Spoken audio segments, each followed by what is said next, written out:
Olá, boas tardes ou bom dia. Estamos aqui desde de Barcelona, de Buenos Aires, desde Ciudad de México, desde México Samuel Sosa, e desde criador, produtor cultural, um homem de teatro. E desde Buenos Aires, Guilherme Parodi também, um criador, diretor de cena, produtor cultural, que nos passará um pouco um amplo panorama de las políticas culturales e o impacto do COVID sobre a produção teatral e a resposta política desde cada país, sempre desde a perspectiva de cada país. Muito bem-vindo, Samuel Sosa, muito bem-vindo, Guilherme Parodi, e empezamos ao Cremalheira de los Lunes. Muitas graças por aceitarem uma vez mais nossa invitação. Agradecido, agradecido. Muchas gracias. Un gusto. Igual. Gracias por la invitación. Perfeito. Empezado a charla comentando sobre a proposta de hablarmos um pouco sobre as políticas culturais de cada país, passando por o impacto do COVID e a resposta política, não? Qual dos dois gostaria de começar? Guillermo, Cacate. Bueno, arranco. Bueno, mi nombre... Bueno, vos ya hiciste alguna presentación de nosotros, así que bueno, nada. Aquí Guillermo Parodi. Amplia. Bueno, Guillermo Parodi, director, dramaturgo, facilitador de entrenamiento teatral, digamos, en actuación, en comedia del arte.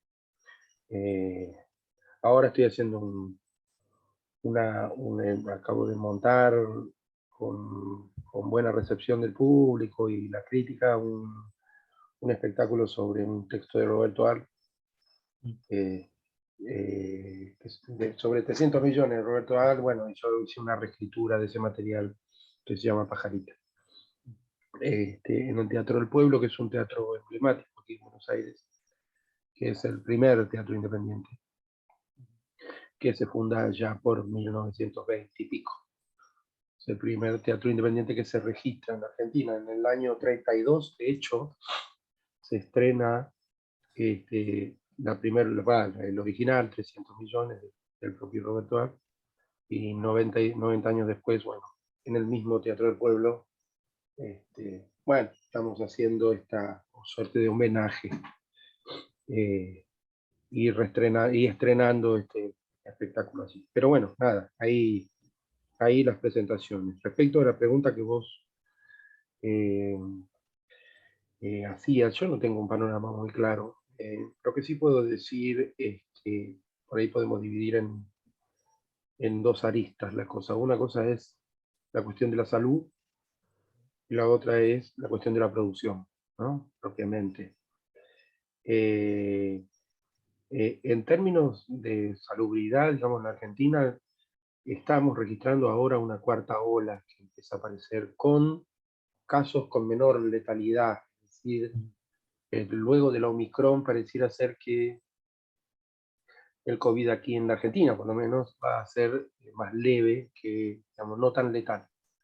De todas maneras, en los últimos meses se han cuadruplicado los casos, pero no apareciera la posibilidad de que aquí en Argentina se vaya a retrotraer respecto de la cuarentena o de ciertas restricciones para compartir espacios públicos, dado que evidentemente la vacunación, la campaña de vacunación más esta situación que aparentemente se está dando a partir de la cepa Omicron,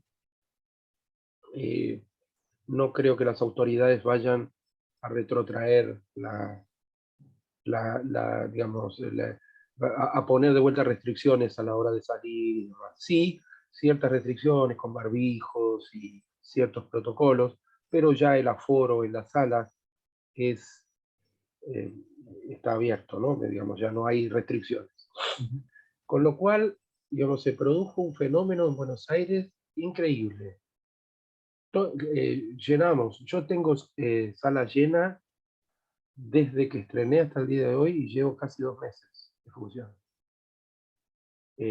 Y muchos espectáculos les está sucediendo lo mismo, ¿no? Digo, sí, por supuesto, la realidad que estoy mencionando es muy pequeña, es Buenos Aires, es la ciudad autónoma de Buenos Aires y estrictamente eso, ¿no? Pero como trabajo también en provincia de Buenos Aires, en otros ámbitos, en otros lugares, ahí estamos, también hay una gran... Hace poco participé como jurado en un festival, de una fiesta regional de teatro de una región muy pequeña de la provincia de Buenos Aires, y la verdad es que muy buena respuesta del público, los espectáculos allí trabajando a pleno, con los cuidados pertinentes, digamos, de los barbijos y ciertas higienizaciones que hay que hacer. Las funciones empezaron como a instalarse de manera abierta y franca, y la gente la está disfrutando un montón. Con lo cual me parece que hay una, no sé si decir buenas noticias. No. Sí, lo cierto es que hay mucho movimiento de público y los espectáculos están trabajando. Hay un cuello de botella también que se produjo en las salas teatrales. Digo, que eso también sucedió en esta vuelta, ¿no? Digo, era difícil encontrar sala porque las salas tenían acumulados compromisos y carpetas que se fueron sumando, y bueno, y todo el mundo quería volver, digamos, a trabajar, ¿no? Pero se están haciendo estas aperturas en distintas provincias también, en Córdoba, en Rosario, en Mendoza, que si bien tenían ciertas restricciones todavía, se está moviendo el público y la gente. Igualmente, digamos, la situación de los teatristas en Argentina sigue siendo una situación de crisis y de deuda acumulada, y, ¿no? Se vive con menos angustia porque bueno, estamos todos felices porque, ¿no? Estamos como volviendo a encontrarse en los foyers de los teatros, volviendo ¿no? Volviendo al estreno, al aplauso, y bueno, siempre la política del gobierno de la Ciudad de Buenos Aires, que es diferente, digamos, pertenece a otra bandería política que el gobierno nacional, siempre tuvieron ciertos enfrentamientos respecto de cómo manejar esta crisis.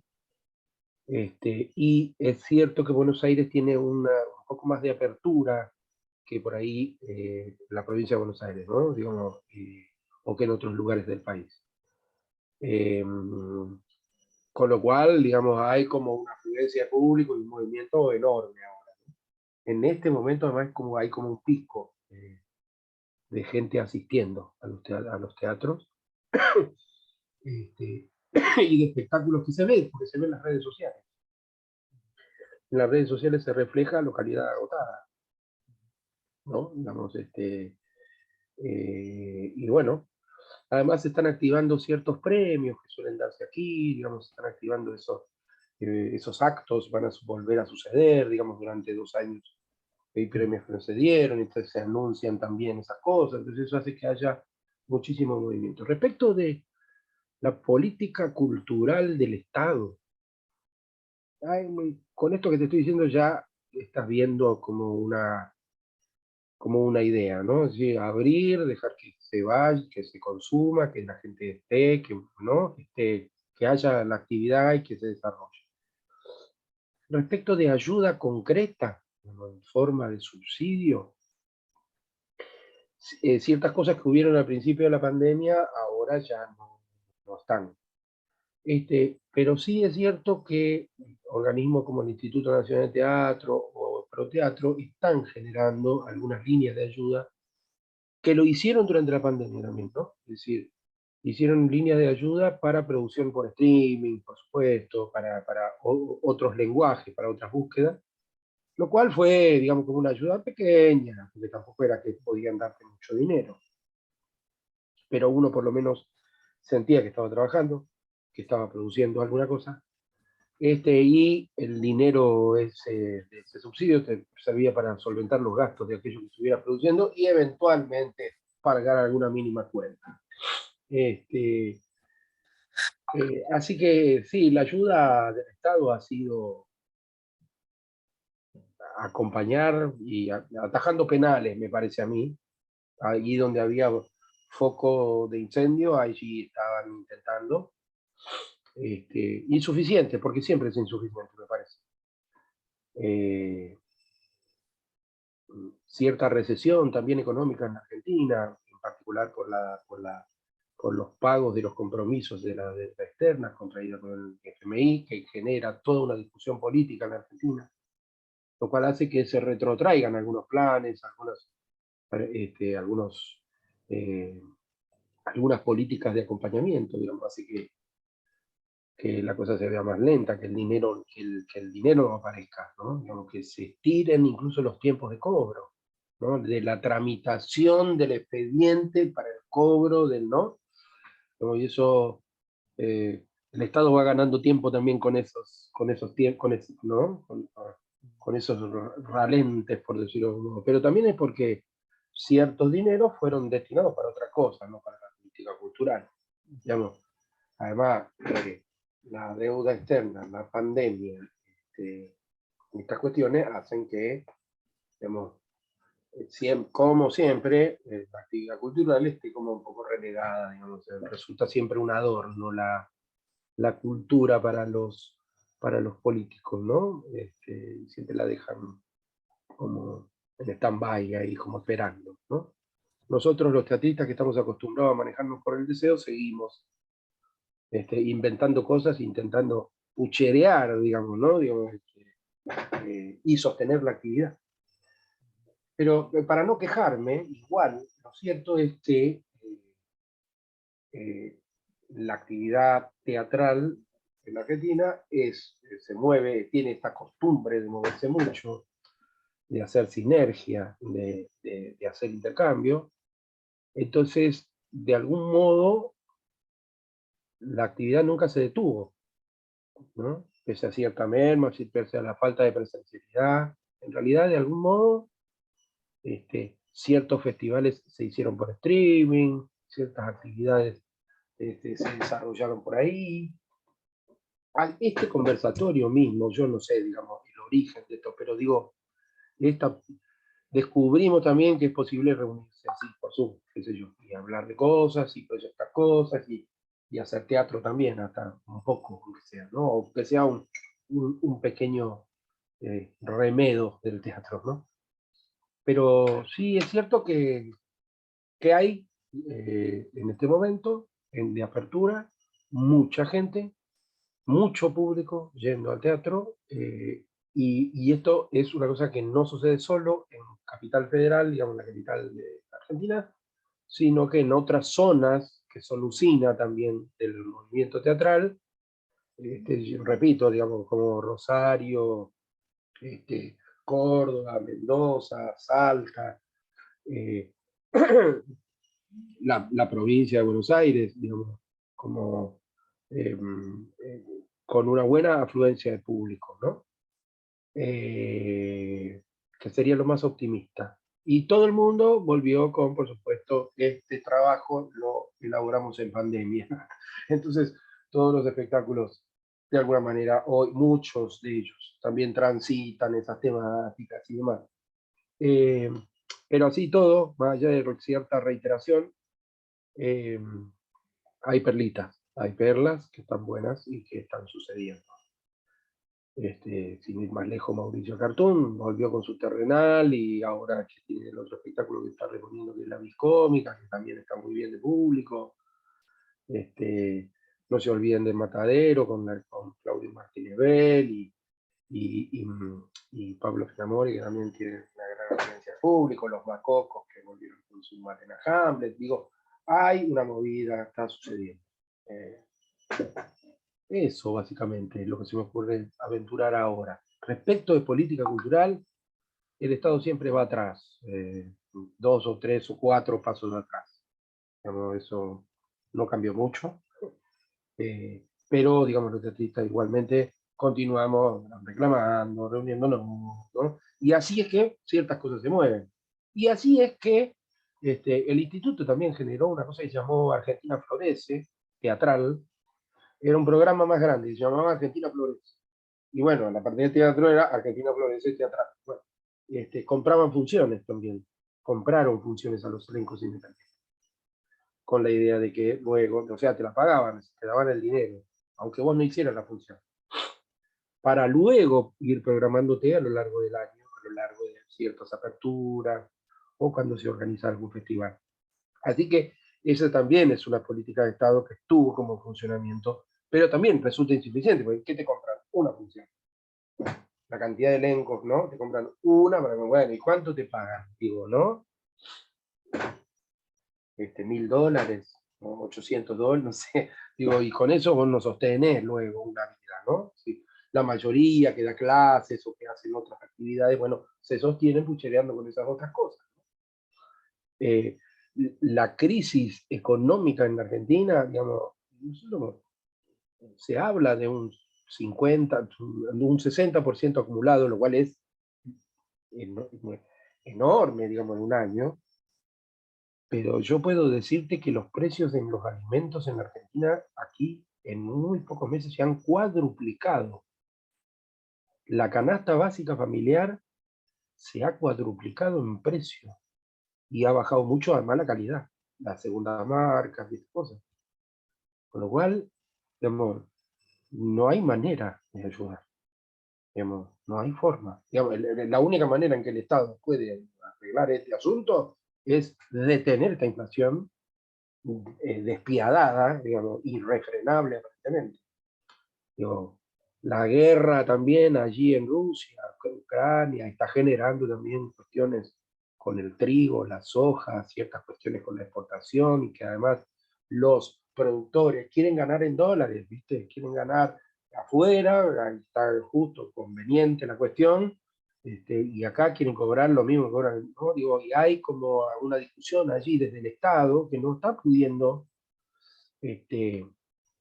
contener estas cuestiones para que el pan llegue a la mesa de los argentinos.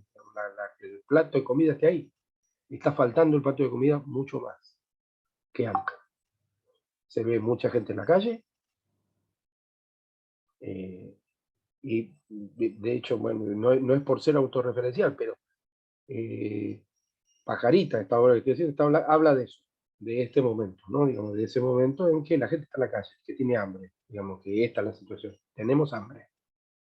Esta es la situación.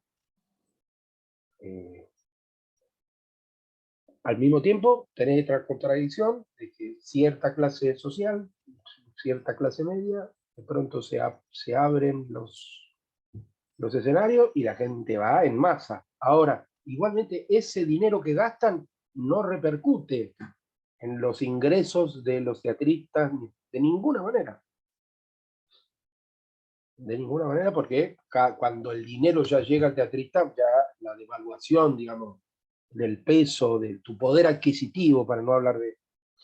No soy un economista, así que hay cosas que no puedo decir, pero tu poder adquisitivo día a día, diariamente va bajando. Las producciones también se ven con estos conflictos, ¿no? Porque cuando vos tenés un subsidio que te lo pagan a los 30, 45 días, la primera cuota, entre que vos hiciste el presupuesto y llegó el momento en que cobraste el dinero, la plata se te desvalorizó un montón con estas hiperinflaciones en estos países latinos, ¿no? Del tercer mundo, subdesarrollados. Entonces, la crisis continúa y la Argentina tiene este fenómeno de que, bueno, parece que nos gusta mucho el teatro y igual seguimos produciendo, haciendo, ¿no? Como generando como cosas. Pero de todas maneras, la crisis sigue siendo tal.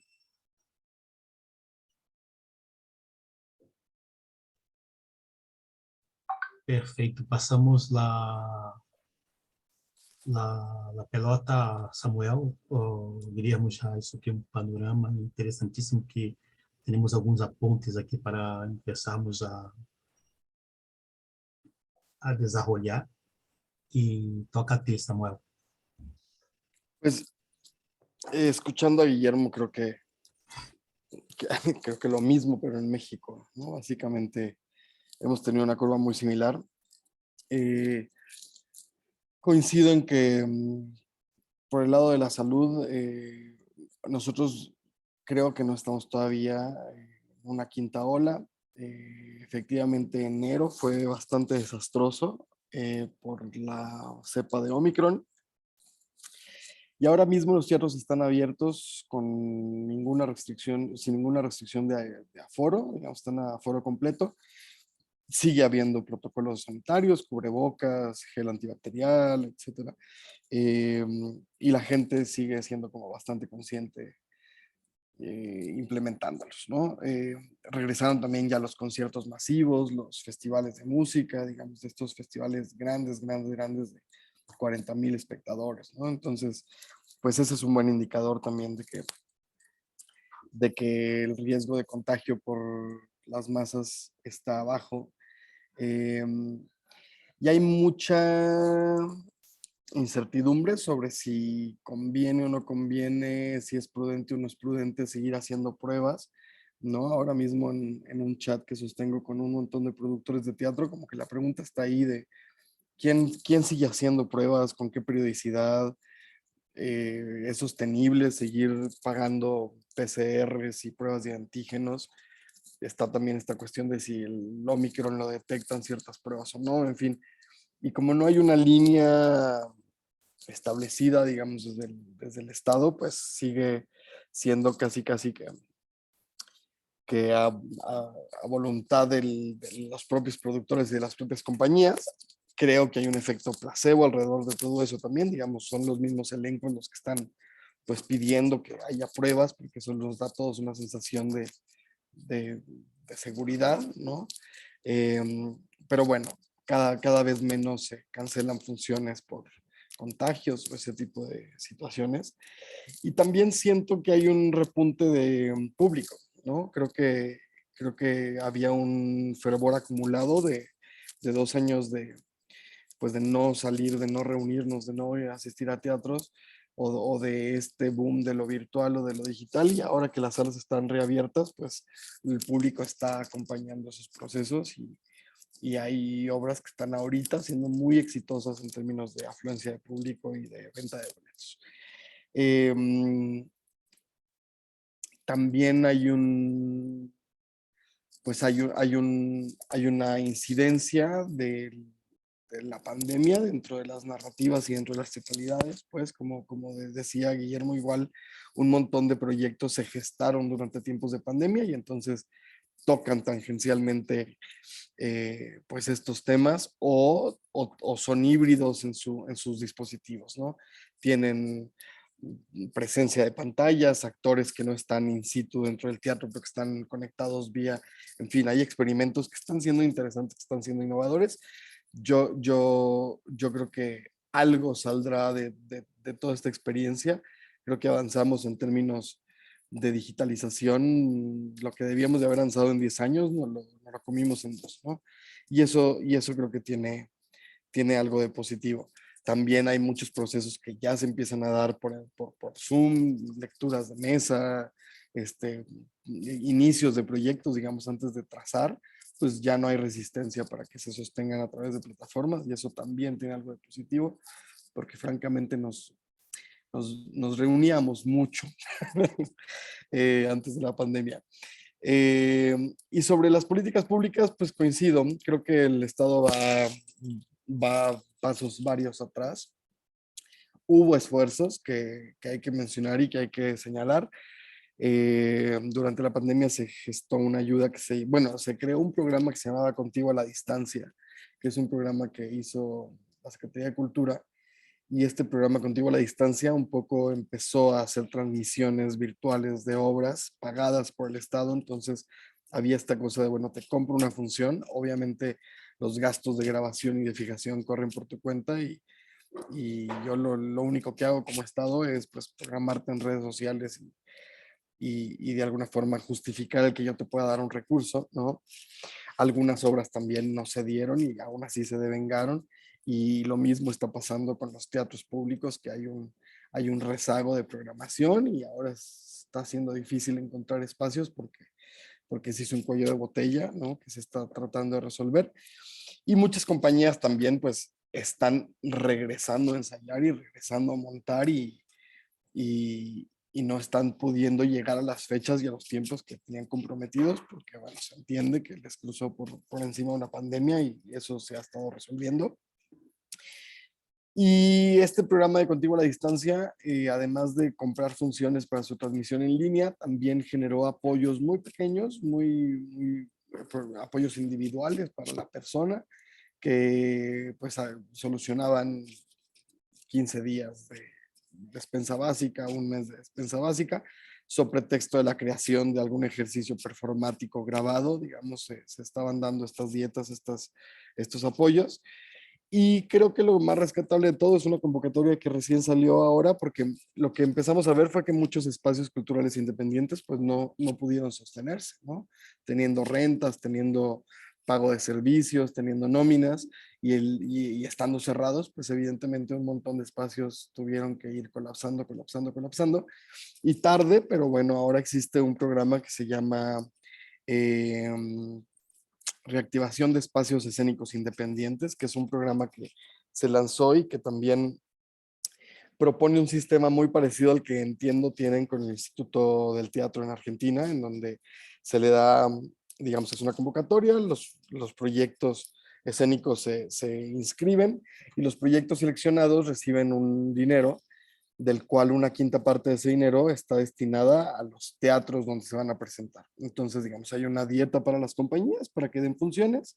Estas compañías tienen que ir de la mano con 2 o 3 espacios de varias ciudades, no solamente de la capital o de la ciudad de origen, y entonces eso también tiende a propiciar la circulación.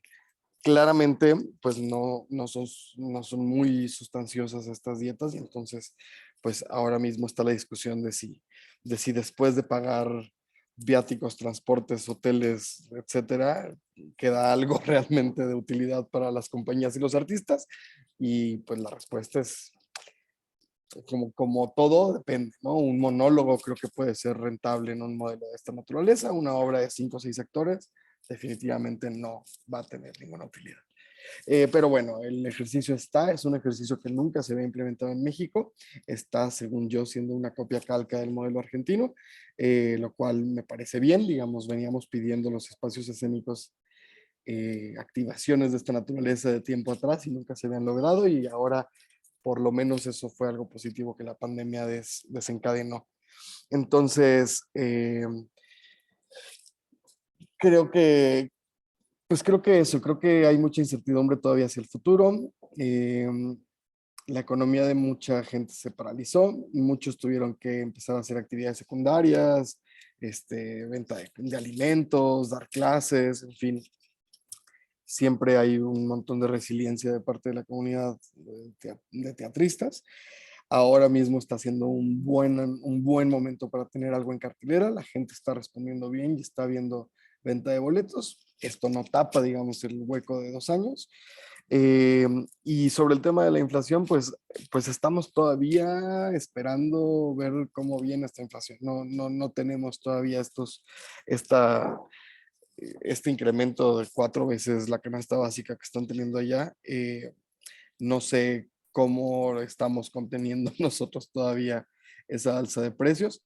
Ya la gasolina, por ejemplo, sí se fue para arriba, algunos materiales, sé que la construcción, sé que cosas como el acero, la madera, digamos, está siendo particularmente cara en estos momentos, pero la canasta básica todavía está contenida y hay mucha expectativa sobre cómo vendrá, digamos, la inflación real hacia mediados de año.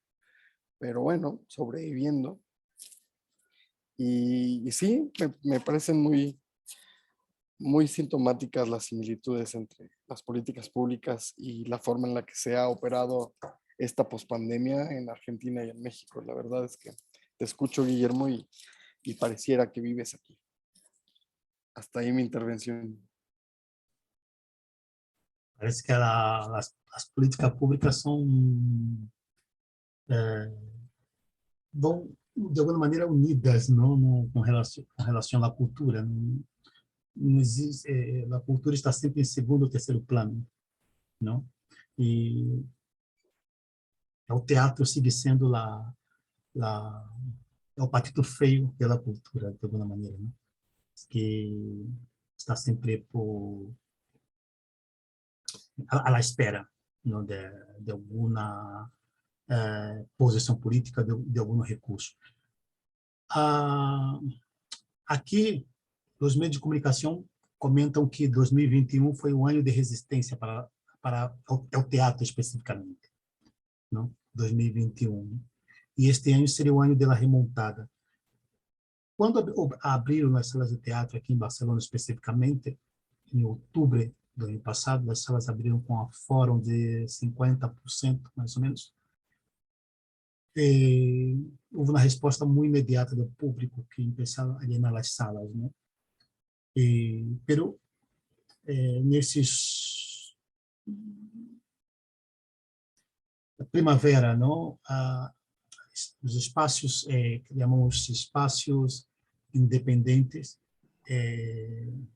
não tem, o público ha bajado bastante nas salas independentes. Não sabemos se é um fenômeno, se é porque houve um reponte muito forte, as pessoas tinham ganas de ir ao teatro. Aqui se criou uma proposta, vamos ver por onde vai tudo, mas se criou uma proposta aparentemente interessante de uma união entre os espaços independentes e criaram incluso um portal que se chama um teatro de proximidade, não? Onde essas salas compartem propostas, não? Selecionam as propostas em conjuntos, todas as salas, não? As salas que, um exemplo, as salas que recebem o portal recebe os textos e as salas eligem as propostas, não? Fazem um trabalho conjuntamente, todas as salas. Por outra parte, nós outros temos uns dados que não são animadores, que são os criadores que quedaram já veniam em uma situação muito precária e com a pandemia, esses últimos 2 anos, provocaram que muitos profissionais abandonassem o setor, o grêmio, não? Anteriormente, já viu na proposta das salas independentes especificamente de desenvolver uma proposta, um programa dirigido a novos criadores, jovens criadores, não? Onde, de alguma maneira, exclui os criadores maiores de 40 anos, maiores de 45 anos, não? E com a pandemia, se ha agravado muitíssimo, se ha precarizado muitíssimo e perdemos profissionais, grandes atores, perdemos grandes diretores, grandes atrizes que por la precariedade do trabalho tinha que compartilhar pisos. Nós sabemos, não sei se passa do mesmo em Argentina e México, aqui una buena parte de los atores e atrizes trabalham como camareiros durante o verão para ganhar dinheiro. E com a pandemia, os bares e restaurantes cerraram as portas também. E a aposta das salas por criadores jovens, não, de algumas salas recebem uma subvenção para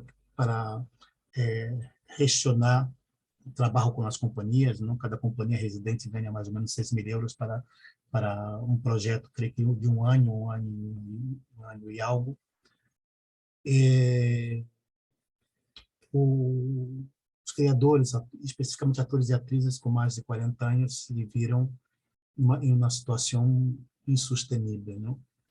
E, por uma parte, nós outros levamos já desde o início do ano que não temos a fórum 100%, desde o ano passado já tínhamos o fórum 100%, hemos vivido uma remontada importante, o público venia, pero vimos agora que, especificamente nas salas independentes, bajão de público.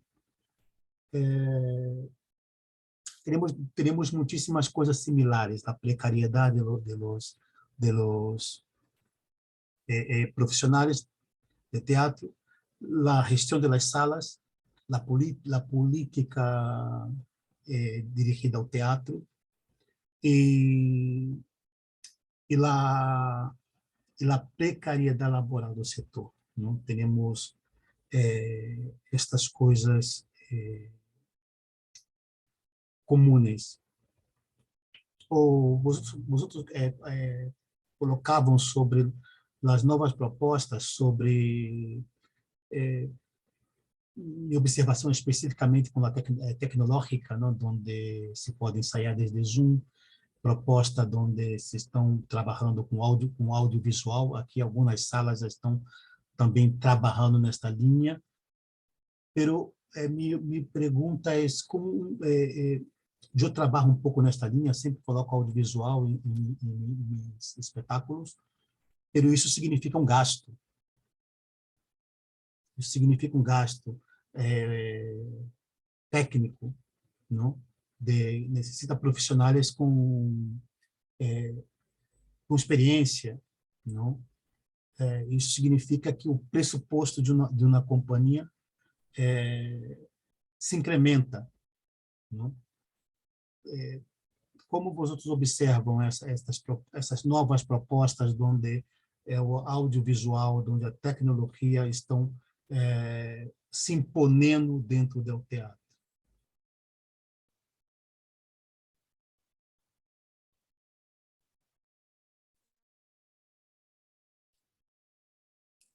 ¿Quieres ir tú, Guillermo? Voy. Pues creo, no lo tengo claro, o sea, en realidad no tengo una respuesta satisfactoria a tu pregunta. Creo que muchos pues lo hicieron de forma autogestiva, es decir, buscando alianzas con compañeros de las industrias audiovisuales. Sé de un montón, digamos, de gente de cine. Yo soy cineasta de formación y me tocó ver a un montón de compañeros cineastas, pues, haciendo favores en realidad, ¿no? Viniendo a grabar, editando, haciendo ejercicios, prestando su propio equipo. Algunos sí hicieron inversión, sé de algunos espacios, sobre todo los espacios que de repente decían, bueno, pues estamos con aforo cerrado, pero podemos dar función aquí en el teatro y transmitirla y vender boletos virtuales.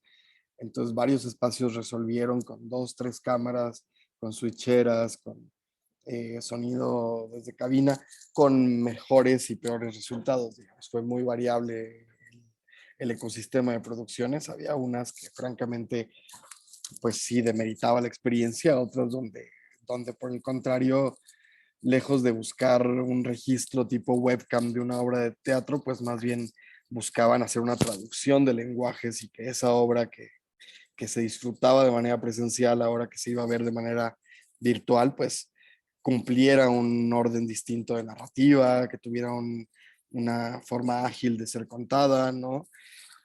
Y creo que el abanico de resultados es muy variado, algunos son muy buenos, otros son muy deficientes. Eso generó también, creo que, una posibilidad de audiencia, ¿no? Seguramente ustedes también tienen como ciudades donde la actividad teatral está concentrada, como es el caso de México, Ciudad de México, bueno, es el 95% de la actividad teatral del país sucede en esta ciudad. Y de repente un montón de personas de otros estados, de otros municipios, de otras ciudades muy pequeñas que no reciben teatro, que no tienen oferta, pues encontraron en la virtualidad una posibilidad de ser partícipes de la movida cultural, ¿no? No estoy hablando de hordas de personas que se sumaron a este esfuerzo, pero sí nos tocó. Yo empecé a trabajar en esta plataforma que se llama Teatrix, que es una una migración de un proyecto argentino que se desarrolla ahora en México y justo recibíamos comentarios, mails, posts en redes sociales de gente que estaba muy agradecida porque por primera vez tenía oportunidad de ver una amplia cartelera que por su condición geográfica pues no tenía, ¿no? No sé si esto va a perdurar, no sé si esto va a continuar, no sé si esto llegó para quedarse o si de alguna u otra forma fue un boom natural y va a ir en decremento, solo el tiempo lo dirá. Hay gente mucha apostando fuertemente porque estas plataformas sobrevivan y se queden. Y yo estoy encontrando también ahí, digamos, aún viviendo en la Ciudad de México, la posibilidad de ver teatralidades de otros lugares del mundo, ¿no? Que eso es muy interesante, pues uno que está siempre buscando qué sucede en Londres, qué sucede en Madrid, qué sucede en Buenos Aires, pues de repente ahí está una herramienta que sin el pago de un boleto, pues te permite acceder a teatralidades y eso es siempre interesante y un acierto. Eh, y sobre lo que comentabas, digamos, de la precarización del sector, pues sí, creo que lo mismo pasó. Creo que no estamos todavía en tiempo de hacer un post-mortem, pues, ¿no? Y de saber efectivamente cuánto decreció el sector, cuánta gente migró a otra profesión, ¿no? Sabemos, sentimos ahí la sensación de precariedad, de falta de dinero, de falta de recursos. Y las producciones que están ahora mismo estrenando, yo ubico que tienen dos naturalezas. O son producciones de mucha austeridad, es decir, de actoralidad, caja negra, black box, no hay elementos, no hay vestuarios, no hay escenografía, no hay, ¿no? Como concentrados ahí en la dramaturgia y en el actor, o cosas muy grandes, ¿no? O cosas, producciones muy grandes, musicales de gran formato, teatro de gran formato. Ahora mismo, pues sí, estrenaron una obra que se llama Network, que es como una fiesta de tecnología, ¿no? Y me llama mucho la atención cómo veo teatralidades en esos dos bandos, ¿no? O las apuestas grandes, que son de obras que planean estar 5 o 6 años en temporada, o de cosas muy pequeñas, muy autogestivas, muy de 2 o 3 personajes por compañía, y eso me está resultando por ahora interesante.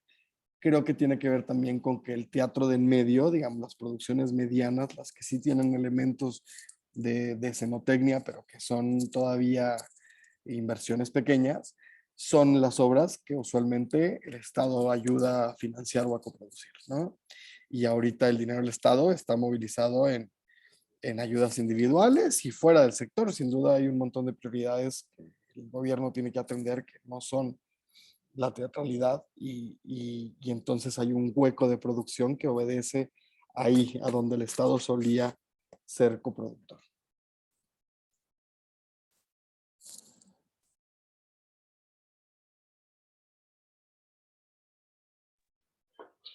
Bueno, qué agregar. Yo tampoco sé bien qué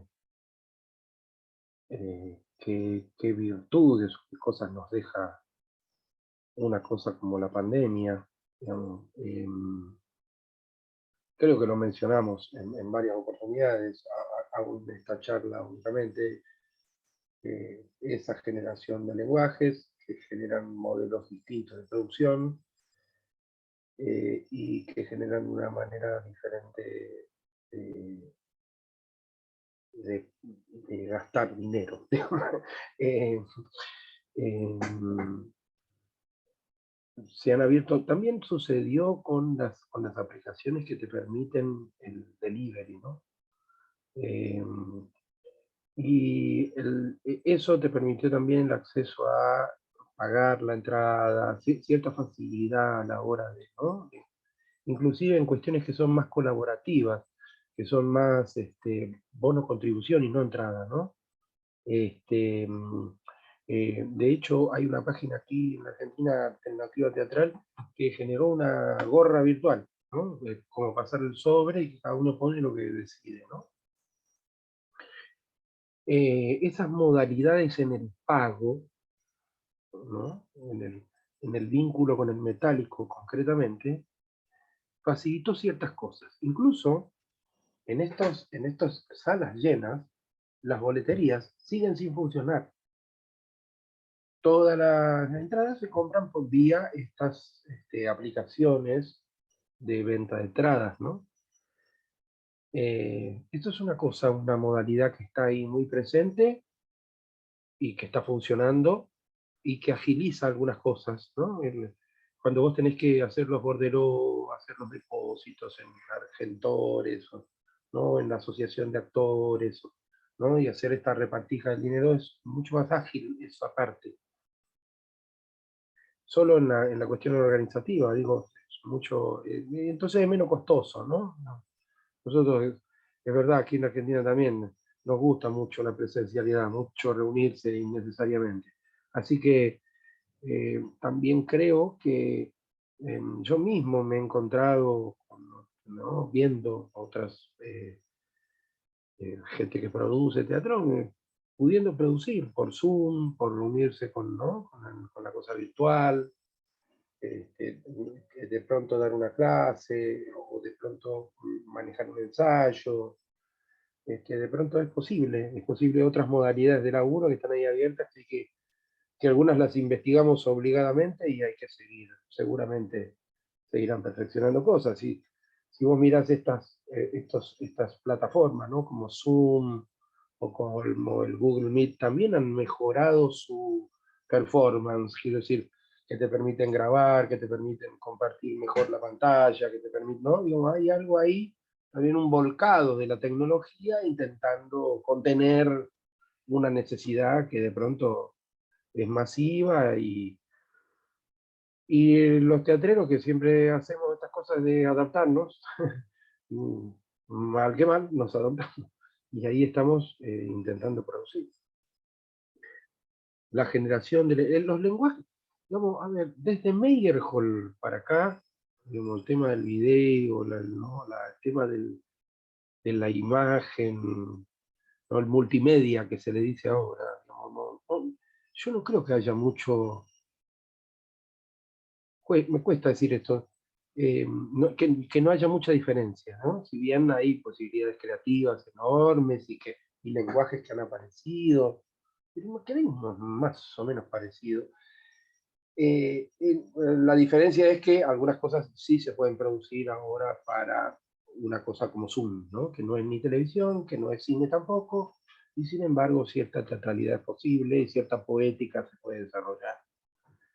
Habrá que ver qué pasa con eso, con ese desarrollo. Hay que ver qué pasa, digamos, para dónde dispara y cómo crece.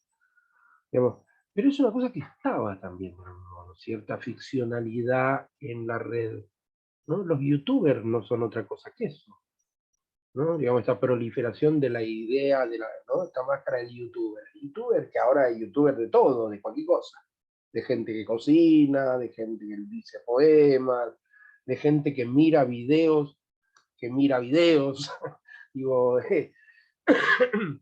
y hay toda una performance ahí que se desarrolla. Yo creo que el carácter performático de la cosa virtual está ahí, está a la orden del día y suceden cosas, aparecen y aparecen lenguajes y bueno, y poéticas que están buenísimas, ¿no? Digo, y pienso también ahora, acá en Argentina se produjo un fenómeno, porque en un tiempo en Argentina el Estado le daba notebooks en las escuelas a las clases sociales más vulnerables, ¿no? Se llamaba, el programa ese se llamó Conectar Igualdad. Y en las escuelas, en las villas, en los asentamientos, empezaron a haber computadores. Y entonces los municipios también pusieron el Wi-Fi en algunos lugares gratuito, ¿no? Y empezó a producirse un fenómeno interesante que dio como resultado, por ejemplo, un emergente, ahora que se llama, es un pibe que viene de estos barrios vulnerables, que se llama L. Gante, ¿no? que empezó a grabar sus traps con su computadorita de Conectar Igualdad. De pronto se viralizó y hoy es una mega estrella, digamos, es muy común esto que estoy diciendo, digamos, ¿no? Sucede en todo el mundo.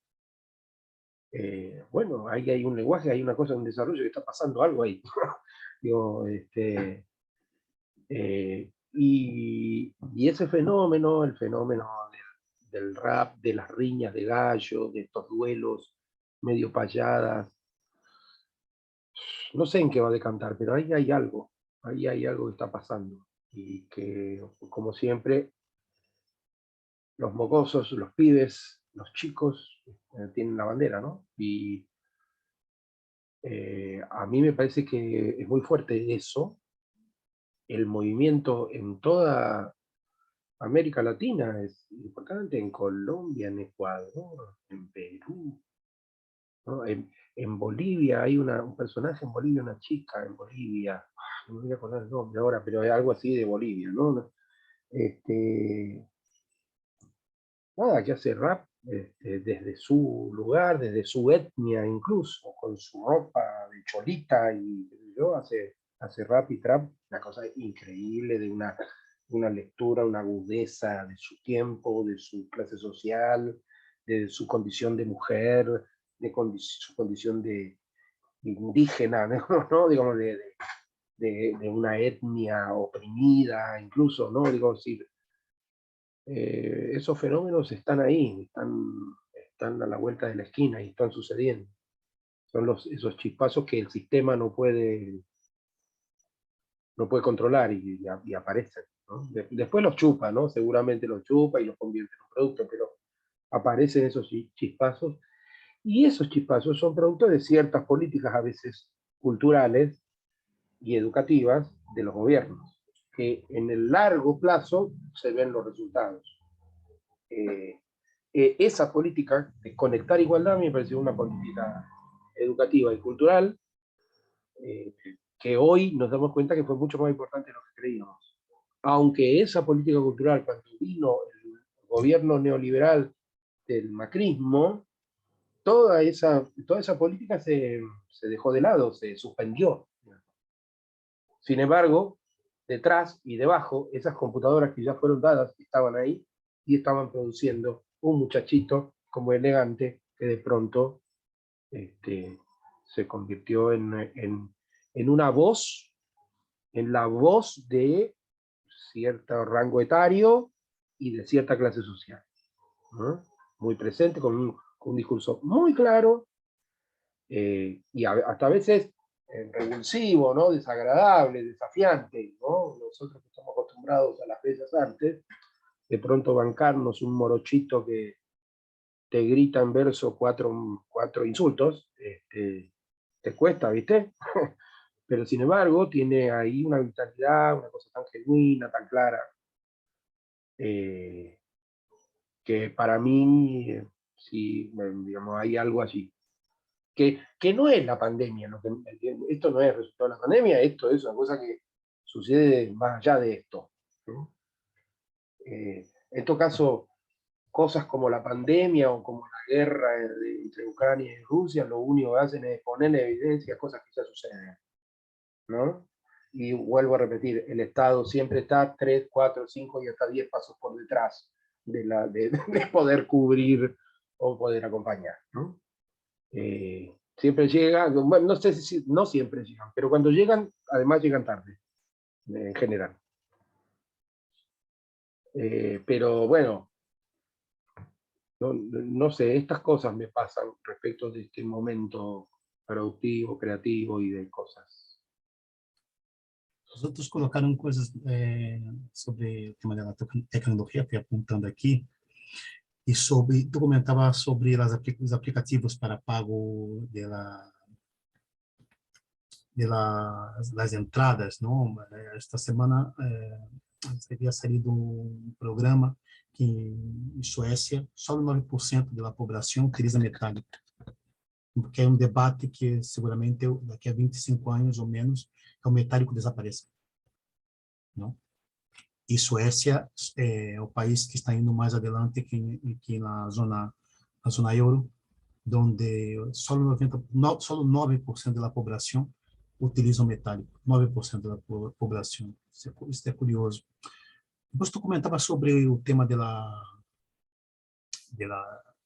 los youtubers, ¿no? Que agora é chamado os influencers, que estão por todos os lados. Estão aparecendo figuras,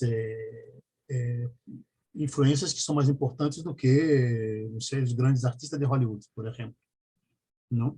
Que mais importante é que temos grandes cantantes em México, Argentina, Chile, o Brasil, pero há influências com mais seguidores que esses grandes artistas, grandes cantantes, grandes atrizes, grandes diretores de cine, não? Que é um fenômeno. Isso me hace pensar que quando aparece o tema da videoconferência, que passa a se chamar depois live, alguns agora, quando é uma charla, chama de podcast, pode ser como na rádio ou aqui como estamos nós outros, não? Pode chamar de um podcast. O teatro ha tenido que se adaptar muito rápido durante a pandemia. O teatro não tinha nenhum contato, sim, com o audiovisual que se utiliza dentro do teatro, na imagem, na pantalla, ou na projeção, alguma coisa assim. Mas não vai mais além que isso, não? Se vai um concerto de música de Coldplay ou de Madonna, ou como se chama esse cantante estadunidense, que não sei se é de Porto Rico, que é um grande músico, baterista, e Bruno Mars, que é espetacular, não? E os grandes musicais que utilizam toda essa coisa tecnológica para projeções e jogo de luzes e coisas assim, mas não vai mais além que isto. É o teatro. O teatro tem uma resistência a manejar estas tecnologias. Eu comento porque aqui nós hemos tenido, justo durante a pandemia, nós participamos do Festival Grec, uma coprodução com Colômbia, com a Maldita Vanidade. E nos ha tocado um espetáculo que já estava montado, nos tocou adaptar para um grupo reduzido de pessoas, como recordo que isso foi em 2020, então chamavam de tipo radioteatro, que agora podemos chamar podcast. Teníamos gravado, o público com um casco, tinha um aparato, e ia escutando a obra de maneira itinerante. Tudo isso foi muito improvisado, pero já tínhamos um histórico de 10 ou mais, ou 15 anos com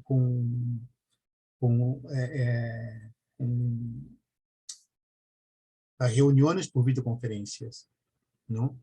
E durante o GREC, que o GREC foi em homenagem à América Latina, havia sala, tem o Samuel deve ter essa informação, havia salas de México, salas de Argentina, e eu, discutindo com alguns companheiros aqui, esse é um momento fantástico para que o teatro tenha essa conexão. Saber o que está passando em México, o que está passando em Argentina, o que está passando em Chile, o que está passando em Cuba, o que está passando aqui em Madrid, o que está passando na Inglaterra. Coprodução, invitar um dramaturgo, não sei, de Londres ou de Suécia, como havíamos comentado, para participar de uma charla em direto num teatro em Buenos Aires sobre matemática, criar conexões, criar sinergias, não? O que passa com o teatro que tem tanta dificuldade, tanta resistência? Porque é sempre 2, 3 ou 4 nomes que têm essa capacidade de mobilidade por la prensa, no que pode ser que amanhã tu tenha um espetáculo com muito êxito e a prensa te põe aqui, a crítica te põe aqui. Então pode ser que uma sala de Madrid, ou na sala de Itália, ou na sala de México, ou entre em contato contigo para que tu venha aportar de alguma maneira aqui suas seus conhecimentos, suas propostas, alguma coisa assim. E creio que nós esses influencers que estão em YouTube estão conseguindo não somente o êxito em seu país de origem, vemos o reggaeton, por exemplo, esse chico de Colômbia, não? Como se chama, cara? Cantou com Madonna, esse chaval, tem um êxito. O reggaeton está aqui, não? O reggaeton tem um êxito brutal aqui. O reggaeton entrou em Brasil com muitíssima força, unido com o funk, com o rap, não? Por que o teatro não tem essa capacidade? Por que o teatro tem tanta resistência? Somos criadores. Yo, yo creo que hay una desconexión, no es nueva y no tiene que ver con la pandemia, creo que es una desconexión histórica de, de nosotros, la comunidad creadora, digamos, los que defendemos las altas artes, ¿no? Y del público. Tampoco me doy golpes de pecho al respecto, es decir, también creo que todo tiene que tener su lugar y su espacio, pues, ¿no? Pero sí resulta interesante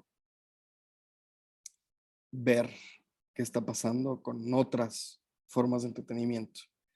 Efectivamente, estos youtubers que al final del día no son más que cuentacuentos modernos, digamos, están haciendo números muy significativos, no solamente en dinero, me refiero a seguidores, a vistas, es decir, nosotros tenemos como este estigma, y yo lo he hablado con cuánta persona de marketing, ¿no? De que los videos de más de 3 minutos nadie los ve.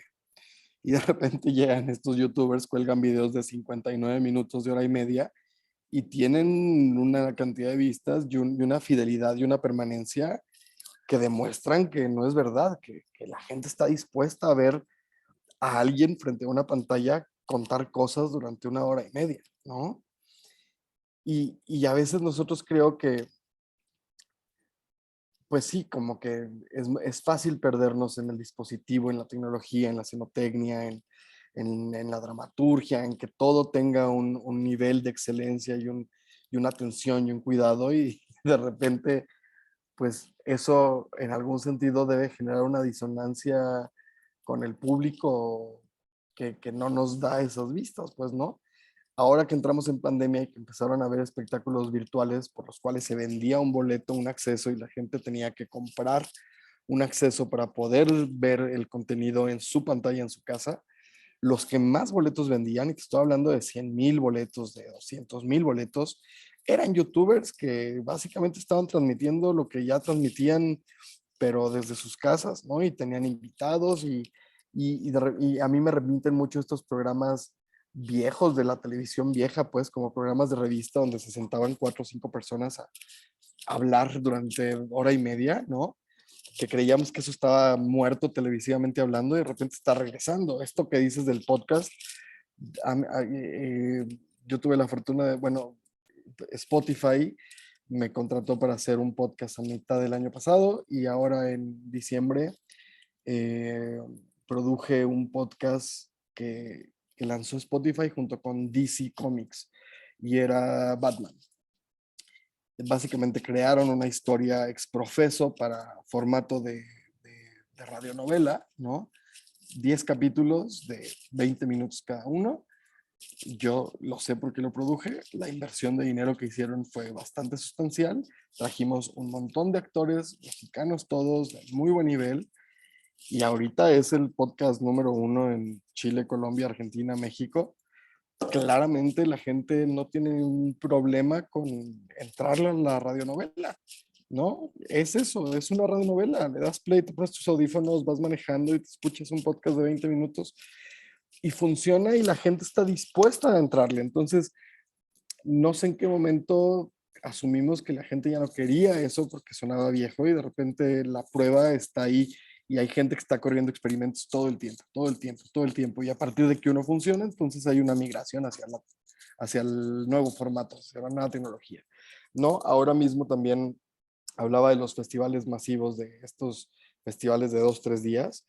La mitad de los artistas que están programados en esos festivales son artistas que nacieron en pandemia y que pegaron éxitos en TikTok y que, ¿no? Y que de ahí se dieron a conocer. Y entonces la apuesta es, bueno, vamos a ver si esta gente que estaba generando views es capaz de vender boletos. Y la respuesta es sí, ¿no? O sea, sí hay un cambio en la forma en la que consumimos que está siendo interesante y a la que nos está costando trabajo llegar. Se habla mucho ahora de las experiencias, del término y el concepto de la experiencia. Y hace sentido porque vivimos en una época en la que estamos cada vez más acostumbrados a la gratificación inmediata, ¿no? Quiero algo, lo deseo, lo tengo en este momento y por eso estas aplicaciones que te mandan a tu casa los productos y el poder tener tu súper en la puerta en media hora, ¿no? Es gratificación inmediata. Y esta naturaleza de las experiencias tiene que ver con, bueno, si tú ya lo puedes ver todo en tu casa, si tú ya tienes acceso a todo en tu casa a través del internet, como algo que salgas de tu casa. Y ya el simple hecho del acto escénico a veces es insuficiente para que alguien se tome el acto de molestia de salir de su casa y desplazarse. Y entonces está viendo esta construcción del concepto de experiencias en donde, bueno, sí te saco de tu casa, pero te estoy dando algo que definitivamente no podrías tener en tu casa. Ayer apenas fui a un centro comercial y en el centro comercial hay toda una sección de una tienda muy famosa, muy importante, que la convirtieron en un espacio para tomarte fotos, ¿no? Y hay como varios escenarios y la idea es que tú vayas y te tomes fotos y las subas a tus redes sociales. Y entonces, claro, todo el mundo está entendiendo que la gente ya no está saliendo de sus casas a comprar la cosa llega a la puerta. Tengo que darle algo más a la persona para que salga de su casa y tenga una experiencia distinta.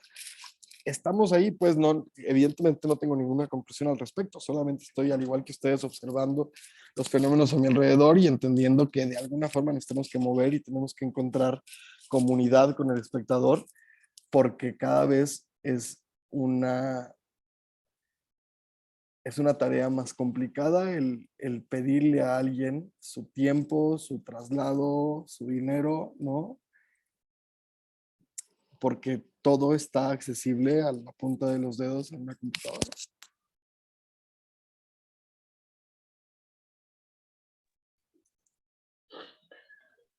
Yo creo que el teatro tiene un problema un problema de suyo, no sé, digamos, el teatro es una actividad artesanal.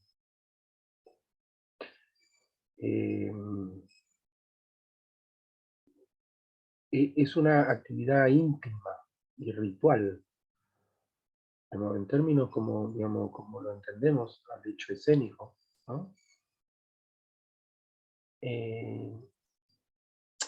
Difícilmente el teatro pueda ser masivo para mí, en un punto. Porque el teatro se trata de esa conexión viva con el espectador, en donde cierta cercanía es necesaria. Entonces, me parece que el teatro siempre va a encontrarse con esa dificultad, que es una dificultad del teatro, ¿no? El teatro puede dialogar ¿no? Con otras plataformas, con otras maneras, con otros modelos de producción, de arte, ¿no?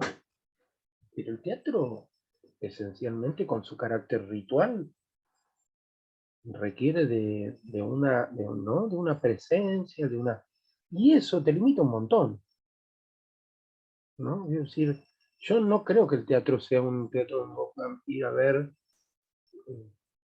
100.000 personas un espectáculo teatral.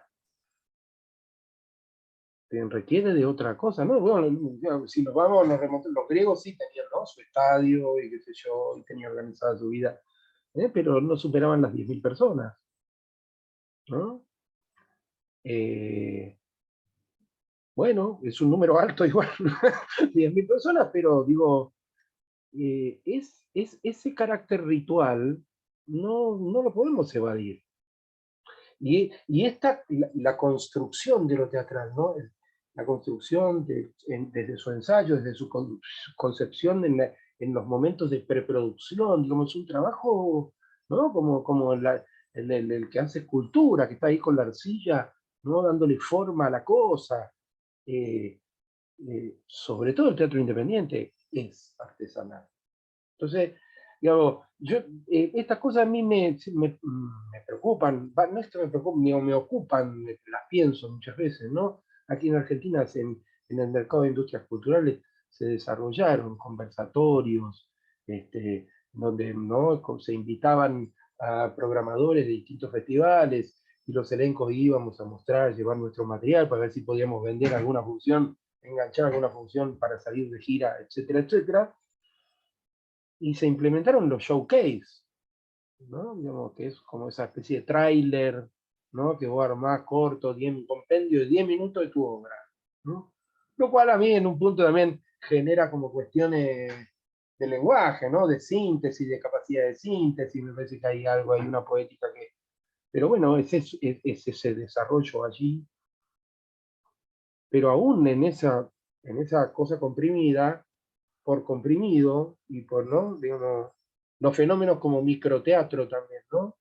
Eh, em, em, Todo es más chico porque los modelos de producción son más complejos, ¿no? Entonces todas las temporadas son más chicas, los elencos son más chicos, ¿no?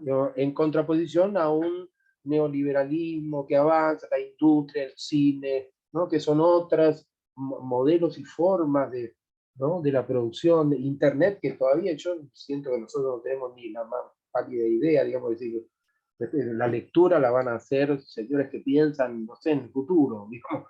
No sé si uno puede abarcar, puede suponer algunas cosas, seguramente los pensadores que se dedican a estas cosas seguramente pueden decir un par de ideas al respecto, pero no sé si nosotros podemos tener dimensión del alcance, ¿no?, de lo que es esta forma del Internet y sus virtudes de los influencers y estas modalidades de comunicación, pero eso no es teatro. Eso es producción de lenguaje, de poética, de lo que quiera, que el teatro puede abrevar, utilizar, criticar, dialogar, lo que quiera, pero eso no es parte del hecho escénico teatral. Entonces, para mí es dificilísimo que el teatro sea masivo. Y tanto mejor que no lo sea, ¿eh? Entonces, digamos, siempre va a estar como en un costado distinto. A veces pienso que entre tanta virtualidad, a la larga se hace más necesario el ritual presencial del hecho teatral que otras cosas. En algún momento se vuelve necesario.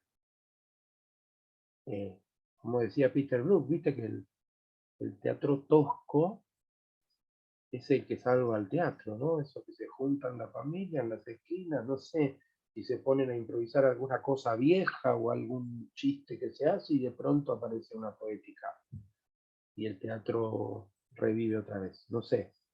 Me parece que el teatro vive vive en esa distancia y que puede abrevar y tensionar con esas cosas para encontrar, no sé, poéticas o lenguajes o ideas, ¿no? Siempre el hecho escénico es como un interpelador, ¿no? No es solamente un entretenimiento, aún siendo entretenimiento, ¿no? Aún siendo entretenimiento, interpela un poco, porque también de alguna manera es espejo o reflejo de algo que sucede ya, que sucede en la sociedad, ¿no? Está ahí, que se huele, se late, y el teatro no hace otra cosa que reflejarlo un poco, pero siempre en ese carácter íntimo, que el Estado que comprendiera eso y defendiera eso, sería para mí un Estado inteligente, digamos, porque defiende esa comunicación, esa comunidad íntima, esa religiosidad, esa gregaria costumbre de reunirse a pensarse de una manera distinta, salida del modelo de producción, ¿no? Que antes era fordiano, ahora es otra cosa, qué sé yo, vaya a saber, andar a preguntarle a los japoneses cómo es. Pero, digo, salirse de una cosa para instalarse en una otra manera de la, ¿no? Para poder mirarse con un otro prisma. Y eso es insustituible para mí por ahora. Aunque le pongamos la tecnología que quieras, el hecho escénico sigue siendo necesario, me parece, con todas sus crisis, con todas sus dificultades. El problema es que somos muchos, que hacemos un montón. Pero bueno, ahí.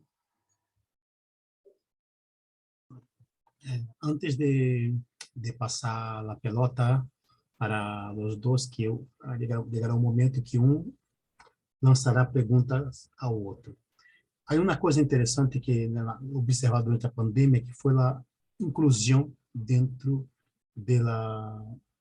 das companhias de teatro. Se criou um debate primeiro sobre o uso da tecnologia dentro do teatro, o debate se era teatro, se não era teatro, e depois estava o tema do feminismo, na necessidade de mulheres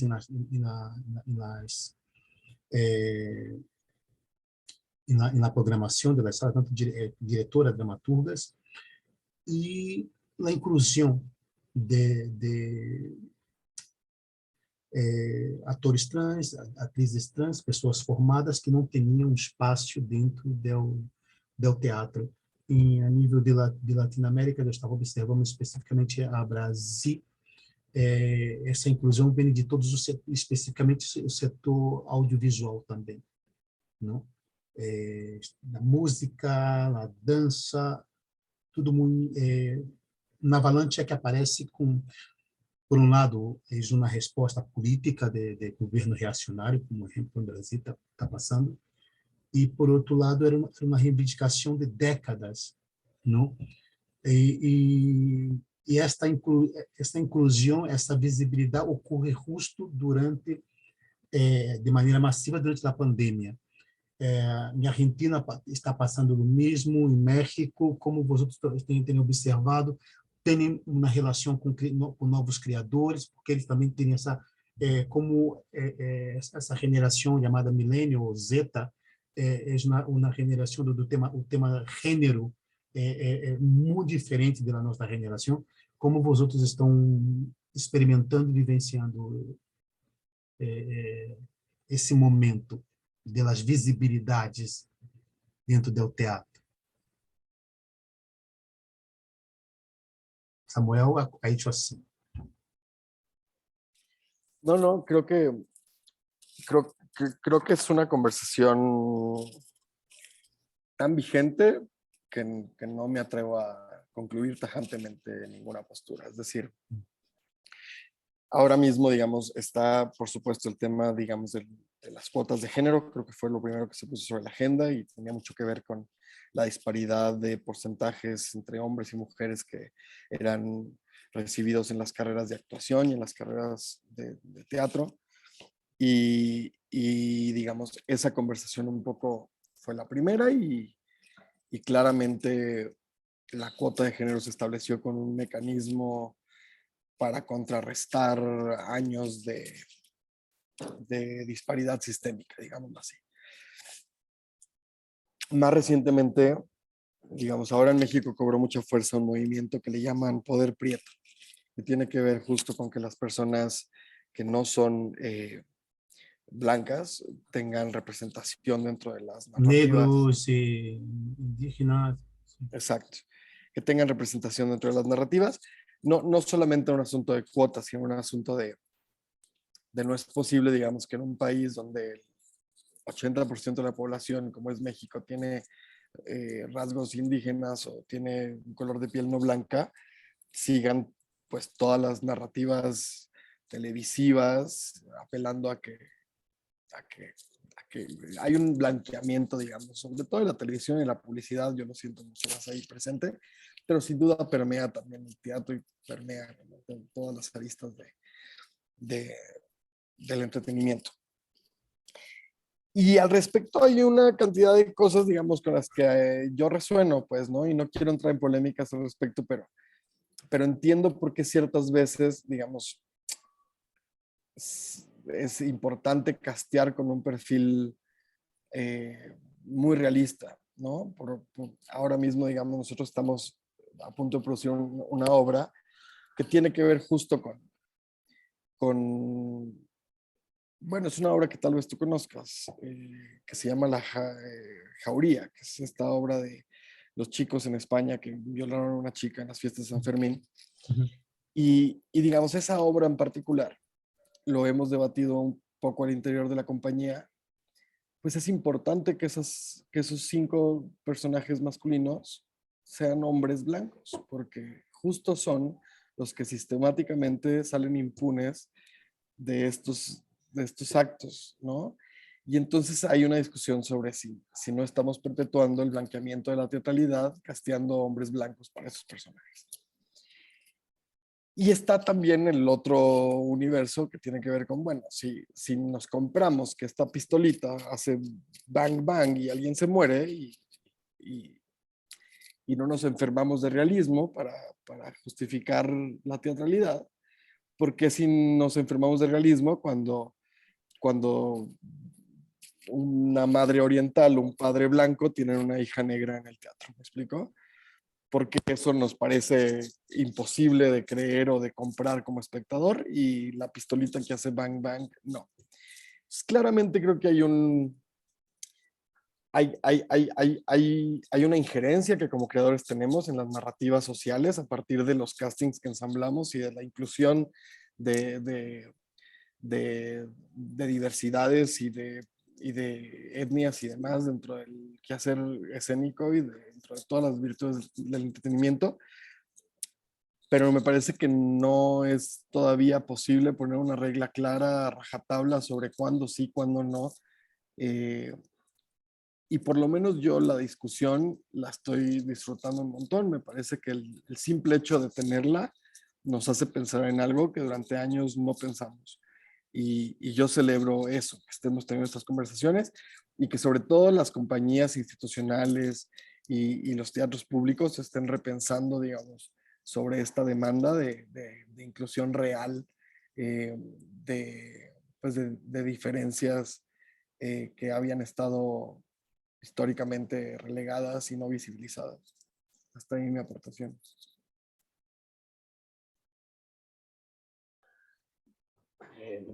Una lectura muy parecida a la de Samuel tengo. Cuesta mucho siendo varón y cis hablar de estas cosas también. Uno pertenece y ha sido educado en el patriarcado, así que es difícil también a veces ser claro, ¿no? No sé si es ser claro, digamos, tomar una posición. Sí, claro que celebro como Samuel que estas discusiones hoy se están dando. Me parece que en este consensuar de nuevo la verdad, ¿no? Intentar encontrar una verdad entre todos, ¿no? Digamos, un algo que nos indique que está bien y que está mal, si es que pudiera haber un algo que nos indique eso. Pero está bueno los intentos de buscar cierta paridad a la hora de emplear, ¿no? Cierta paridad entre el varón, la mujer, un transexual que de pronto no tenga que dedicarse a la prostitución y tener un trabajo con cobertura social, incluido dentro de, ¿no?, de un entramado social, sin que nadie lo señale. Eh, Son discusiones que se están dando de manera social muy profundamente, que está bueno que estén pasando, el teatro no es ajeno a ello, está bien que esté en esa discusión. coincido también en estas contradicciones, ¿no? De pronto Jauría, y necesito 5 o 6 muchachones blancos, ¿no? Digamos, pertenecientes al patriarcado, les tengo que dar la UNE. Sí, pues sí, no cumplo con la, pero es una acción política esa también. Entonces, ahí hay, en esas discusiones, en las que empecemos a mirar estos detalles también, en donde esté bueno, digamos, que se puede hacer una excepción a la hora. De todas maneras, es verdad, digamos, si nos comemos que esto es una pistola en un escenario, ¿por qué no me voy a comer que un trans de pronto se vistió de la naranja mecánica y resulta que es la, ¿no? Digo, y que es alguien capaz de violar en manada a una chica haciendo un personaje? Se puede perfectamente, es una, digamos, el actor, es un actor, digo, ¿sí? Se vacía de discurso para crear uno nuevo. Digo, ya no debiera importar, ¿no? Me voy para atrás, digo, en Inglaterra, en tiempos de Shakespeare, la mujer no actuaba, ¿no? Los hombres hacían de chicas, ¿no? Hoy, bueno, acá en Argentina está haciendo una producción de Shakespeare de Julio César, una cosa que a mí no me gustó mucho, pero la idea está buena, que es una versión de Julio César al revés. Digamos, todos los personajes masculinos los hacen mujeres, todos los personajes femeninos los hacen hombres. Bueno, qué sé yo. Me parece una lectura un poco superficial, pero bienvenida sea porque está bueno que suceda, ¿no? De todas maneras, también hay algunas cuestiones aquí en la Argentina que empezaron a pasar de, bueno, de que dejara de importar si vos estás haciendo un texto clásico griego y si tenés un actor jujeño con rasgos haciendo, no, Hamlet jujeño, Hamlet de la provincia de Corrientes, que habla con ella y con una tonalidad, digamos, es posible, digamos. Hoy muchas producciones están reproduciendo eso, digamos, que no importa de dónde sos o tu género, simplemente lo que importa es lo que estamos contando y la poética que se está desarrollando, ¿no? En el proceso de los creadores, en donde nosotros buscamos interpelar, comparar, buscar caminos nuevos, digamos, lo hacemos hace rato esto. Digo, personajes transvestidos hace rato, desde Aristófanes, digamos, para acá. Y, digamos, no es novedad para el teatro eso.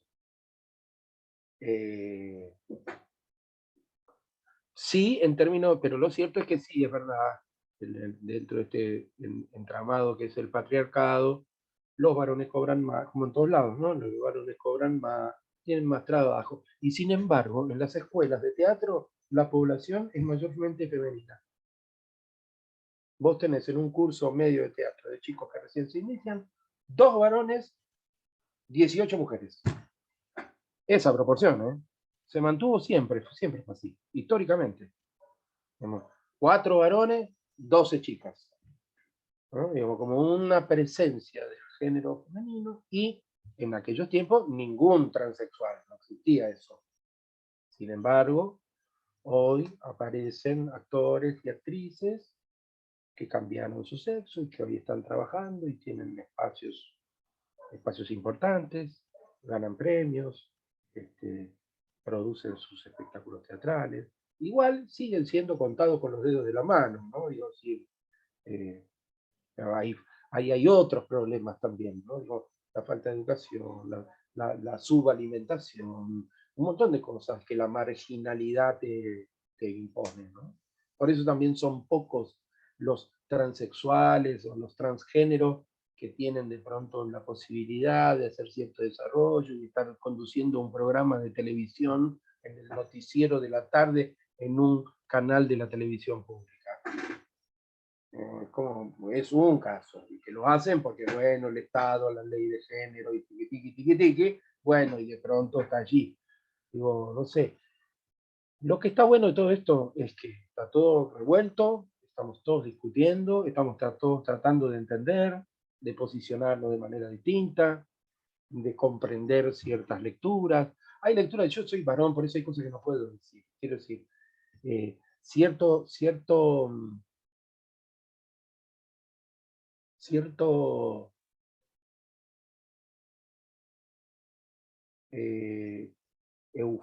euforia en algunos discursos feministas, aparece que, por ejemplo, en las producciones teatrales haya como una enorme bajada de línea, y se paran en un estrado y te dicen, porque ¿no? Te bajan una línea, y digo, yo no sé, a mí me pasa, uy, ya lo sé, hagamos una cosa que no me diga tanto y que busquemos los vericuetos de esto, los conflictos, las tensiones, ¿no?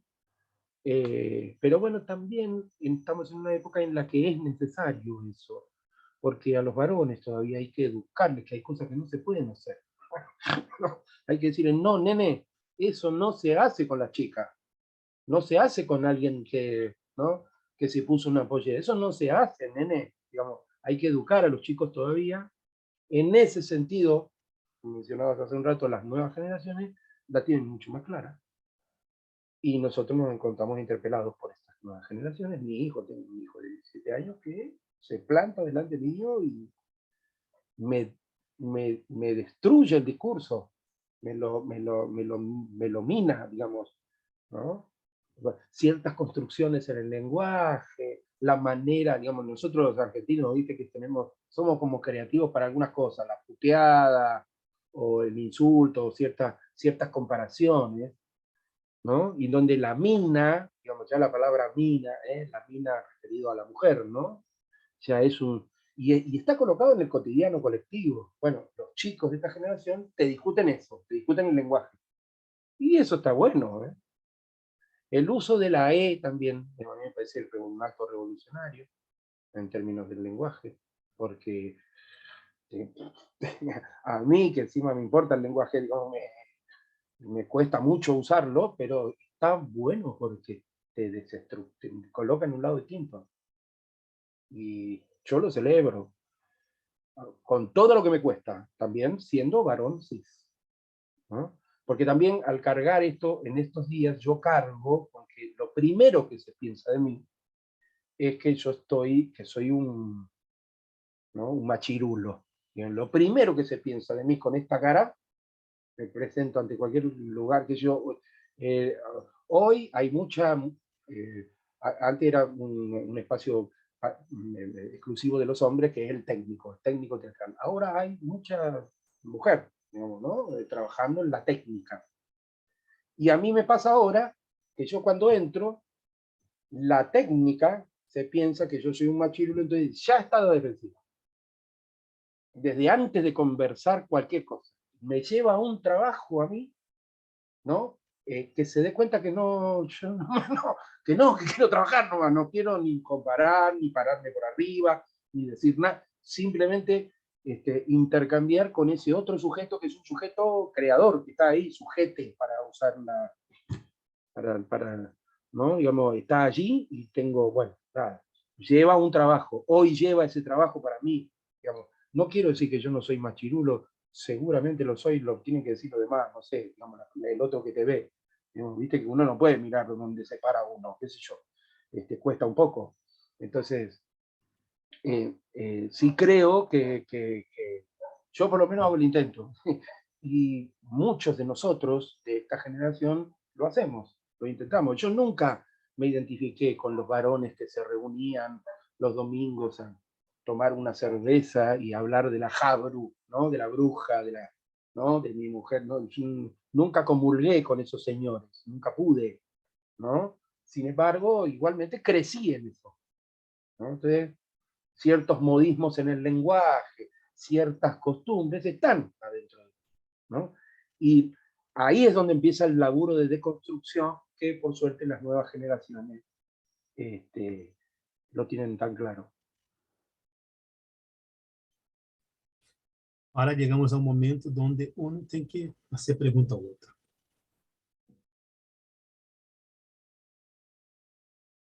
¿Con qué empezamos?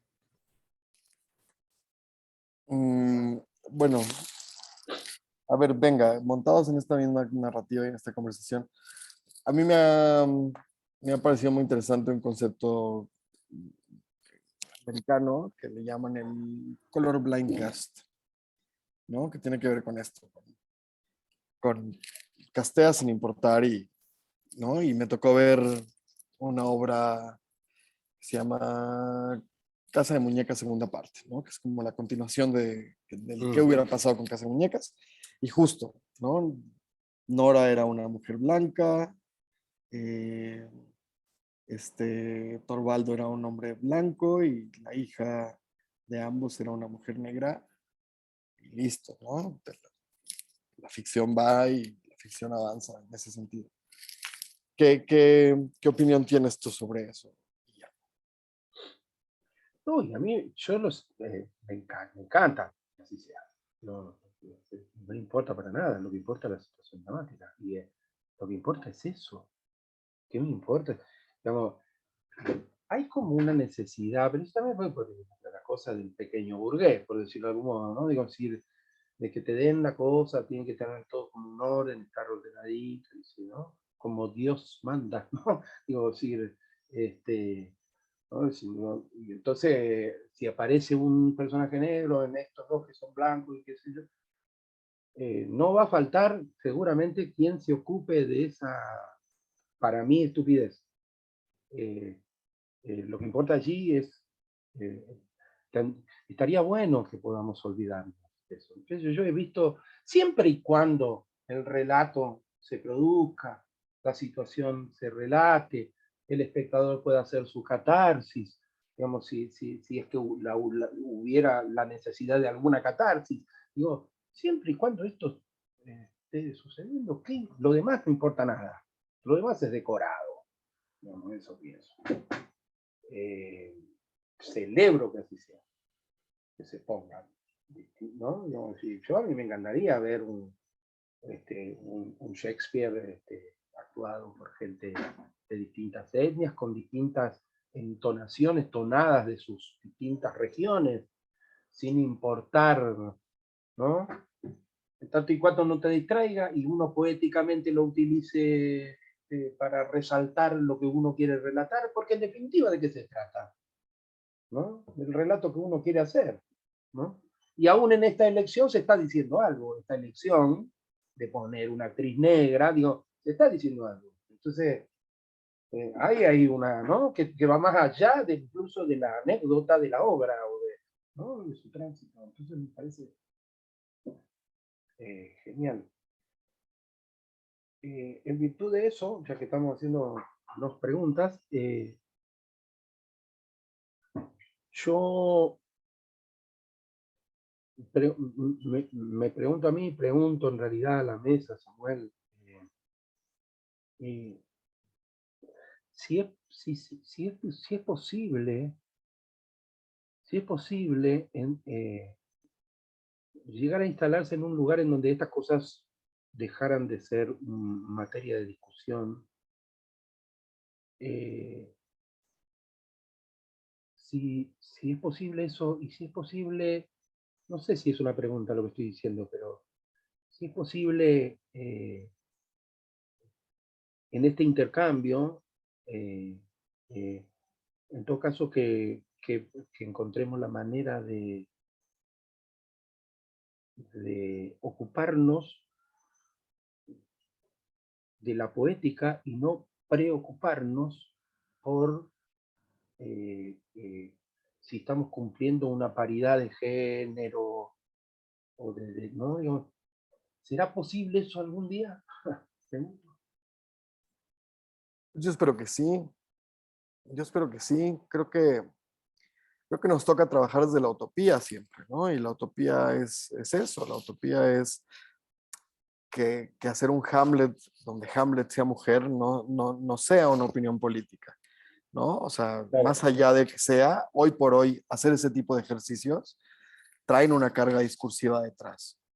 Y así se leen, ¿no? Y es inevitable decir, bueno, me están queriendo decir algo político a través de este ejercicio transgresor, ¿no? De intercambiar los roles, de qué sé yo. Creo que si llega el día en el que estas fronteras corpóreas se disuelvan y y las preguntas sobre lo político dejen de existir, se entienda que simplemente esa era la persona que tenía que interpretar ese personaje y listo. Nos va a costar, creo que no sé si nos toque verlo en vida, pero creo que con ese tenor es que se está trabajando y con ese tenor es que las minorías están levantando la voz y creo que con ese tenor es que estamos teniendo estas discusiones hoy, con llegar a ese momento histórico. Hay algo que vos dijiste, hablaste de fronteras, ¿no? Yo estoy armando acá en la Argentina un festival, se llama así, Fronteras Invisibles, con el in entre paréntesis, ¿no? Pero un poco para pensar esta idea de la frontera, viste que hay como una idea que la frontera es mala, ¿no? Y nosotros que hacemos teatro y que hacemos arte, intentamos incluir, por tanto, diluir la frontera, ¿no? Que sería una buena acción. Pero también en estas cuestiones de género, el límite es necesario. Quiero decir, ¿no? Una mujer que te dice, mira, no, sexo hoy no, ¿no? Hay un límite ahí puesto. Digo, mi cuerpo es mío, yo decido, y ahí el aborto. Digo, entonces, la tensión que existe entre frontera y límite resulta interesante. Resulta interesante porque a veces está bueno la frontera, a veces está bueno el límite, ¿no? Y a veces está bueno borrar la frontera, ¿no? Creo que en estos tiempos que nos toca vivir, estamos viviendo esa discusión de nuevo, ¿no? Como esa búsqueda de consenso de nuevo, ¿no? En donde ciertos límites los va a poner el sujeto en conflicto, ¿no? Y ciertas fronteras intentemos borrarlas para que todo el mundo pueda ser mejor incluido, digamos, en términos económicos y de producción y de educación, ¿no? Ahí uno intenta borrarlas, pero hasta un punto, porque también respetar la etnia, respetar la creencia, respetar la manera de comprender el mundo, digo, hay que dialogar entonces más que alfabetizar, ¿no? Entonces, en el diálogo ambos aprenden. Sí, digamos, nosotros que hacemos arte, nos ocupamos, tratamos de que estas cosas sucedan, porque justamente sucede en ese intercambio en que se revela la obra, ¿no? En que se devela el encantamiento de la obra. La obra aparece en estas discusiones o en estas tensiones. Bueno, algo de eso me parece que está viviendo hoy nuestro mundo, ¿no? Sí, casi es una pregunta también. A ver, bueno, a mí me tocó en algún momento, hace algunos años, ver aquí en este teatro una obra sobre era un teatro autorreferencial sobre una persona trans, ¿no? Y entonces, bueno, estoy ahora en un teatro que está en una zona clase media alta, en la colonia Roma, en la Ciudad de México. Es un teatro para 60 personas. Y entonces yo veía la obra y volteaba a ver a los espectadores que me acompañaban y decía, bueno, ahí no podía evitar sentir que había una cosa como de predicarle al coro de la iglesia. ¿Me explico? ¿Quién aquí, quién en este público de 60 personas tiene un conflicto con la comunidad trans? Nadie, ¿no? Porque pertenecemos a una burbuja privilegiada. Entonces yo decía, ¿qué sentido tiene esta obra hablándole a una comunidad que está absolutamente convertida sobre el mensaje que la obra quiere dar, ¿no? Y entonces me preguntaba de la utilidad de una obra que tenía un fin tan político en un público que ya estaba convertido y decía, bueno, esta obra tendría trascendencia en los estados, ¿no? En zonas no tan privilegiadas, por así decirlo, en términos ideológicos. Y lo mismo me pasó hace poco, estaba llevando proyectos con una plataforma de estas, de series de televisión digitales, y llevé justo un proyecto que tenía que ver con una protagonista trans. Y la respuesta de los ejecutivos de esta plataforma fue que esa obra, aunque les había gustado un montón, que no la iban a avanzar en su viabilidad porque ya tenían suficientes contenidos de temática trans, ¿no?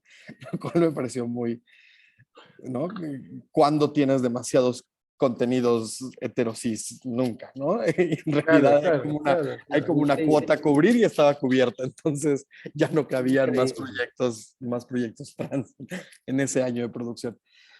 Y y justo pienso que hay también estoy reflexionando en voz alta, en realidad no estoy respondiendo formalmente a la pregunta, pero siento que desde la comunidad de creadores escénicos, que sin duda yo considero pertenecemos a una clase privilegiada, sobre todo en términos del pensamiento, pues, ¿no? Y creo que para nosotros luego ya nos dan un poco de roña estos proyectos que son tan educativos, que son tan de tirar línea, como decías, ¿no? Como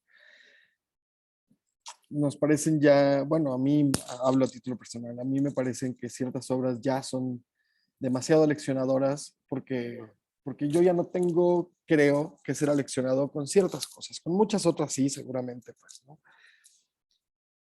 Pero entonces el otro día escuchaba a alguien hablar de, de esta diversidad de géneros, ¿no?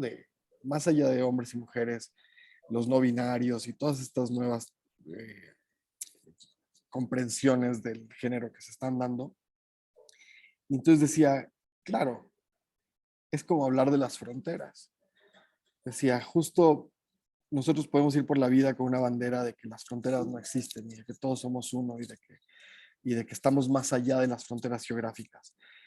Pero dile ese discurso a un salvadoreño que está queriendo ir del país y no tiene pasaporte. Me explico. Claro, Dile a esa persona que las fronteras no existen, que son un claro, constructo claro. social. La realidad es que para un montón de personas, esas fronteras están tan vigentes y tan en el centro de su realidad que pretender que estamos ya más allá de sus discursos y de esas discusiones es también un despliegue de privilegio brutal, ¿no? Y, Mm, y creo que hasta que la utopía no llegue, habrá muchos creadores que como eso, como el color, como la etnia, como el género, los atraviesa todo el tiempo y todo el día, no va a haber forma de que sus discursos se alejen de ahí y claro. está bien, ¿no? Sí, sí. Y igual no hay ninguna pregunta alrededor de eso, solamente estaba compartiendo. Reflexión, no, pero está bueno, Sí. está bueno. Sí, bueno.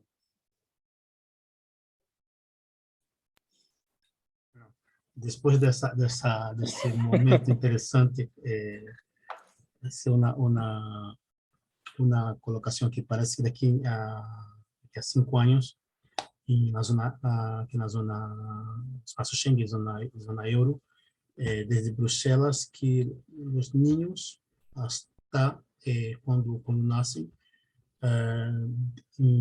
o tema se é tico ou tica não